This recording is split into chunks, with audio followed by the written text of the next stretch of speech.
Цело лето нивото на водата во Дојранското езеро е над нулта кота. Обилните врнежи дополнително ја зголемија водната површина, што беше причина за поплавување на плажите и рекреативната патека.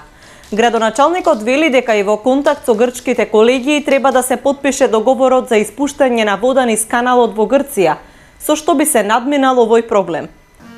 Ние сме во постојана комуникација со самите соседи од Грција, значи еве веќе во понеделник имаме најавено средба, а таа средба се однесува за реализација на прекограничниот проект кој што исто така значи расчистување на тој канал, а со тој регулацијата на самото езеро.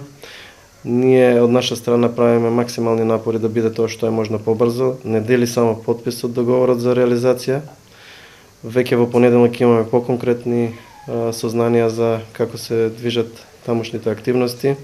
Од наша страна е завршено буквално се. Анго смета дека нема некој поголем проблем со моменталното ниво на водата во Дојран, но се согласува дека тоа треба да биде регулирано во рамки на одредени граници. Исто така ќе треба и на меѓудржавно ниво да се утврдат новите коти кои што само од страна на стручњаци кои што ќе се изработат таа студија и ќе ги утврдат тие коти, минимална, максимална или средна кота.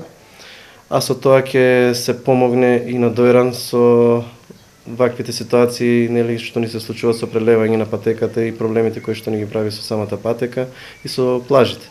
Како што знаете и сами, имавме проблеми на почетокот од сезоната со прелевање и со поплавување на плажите, меѓутоа сега сите плажи можам да кажам дека се во функција, посетителите, односно туристите слободно можат да го посетат Дојран и да се уверат дека Дојран е спремен и е подготвен, веќе и ги дочекува првите туристи. Грција треба да го санира истиот канал кој пред 15 години беше една од причините поради кој езерото беше на рап на еколошка катастрофа.